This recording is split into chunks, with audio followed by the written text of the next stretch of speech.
इस सरकार की मंशा आज नहीं, ये पहले से भी, चाहे रक्षा मंत्रालय की जो ज़मीनें रही हों, रेलवे की ज़मीनें रही हों, नज़ूल की ज़मीनें और अब वक्फ की ज़मीनें। और हमारे नेता ने कहा जैसा कि भारतीय जनता पार्टी अपना नाम बदल ले, वास्तव में ये भारतीय ज़मीन हथियाओ और अपने चहेतों को बांट दो, ये वो पार्टी है।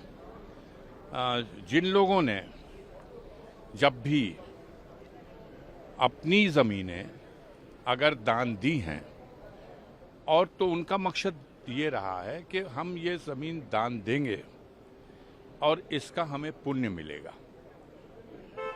अब उस ज़मीन को आप हथियाने वाले कौन हैं? आपकी नीयत क्या है? किसको देना चाहते हैं?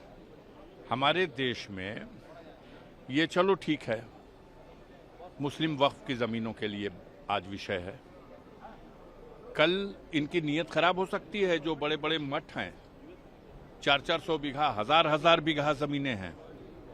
खुद बाबा गोरखनाथ के मठ की अगर ज़मीनों को देखोगे तो किसी दिन नीयत उस पर भी खराब कर लेंगे। इन्हें हर हालत में चीज़ें निकालनी है और निकाल करके अपने चहेतों को थमानी है। हम इसका पुरजोर विरोध करेंगे और इस बिल को, इसमें कोई संशोधन की आवश्यकता नहीं। आप जो व्यवस्था चला रहे हैं उसको चलाइए।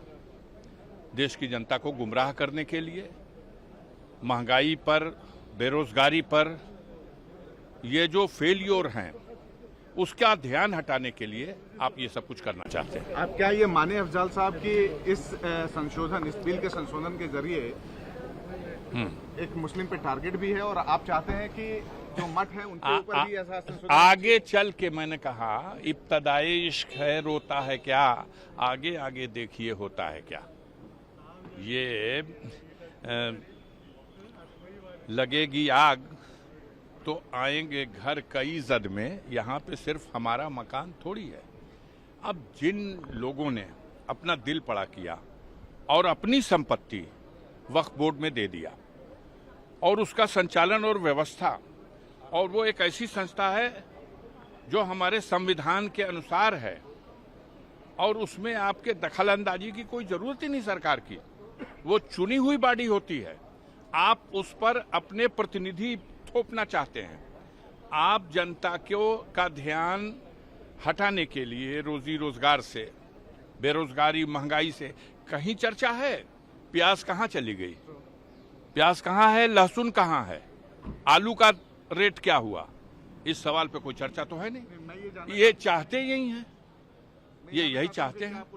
कानून व्यवस्था की स्थिति बद से बदतर हो गई है। हम तो ईश्वर से प्रार्थना करते हैं कि हमारे पड़ोस में जिस तरह का नजारा कुछ दिनों पहले श्रीलंका में देखने को मिला और अभी इन दिनों जो बांग्लादेश में देखने को मिल रहा है, भगवान न करे दुनिया के और किसी देश में यह नजारा देखने को मिले।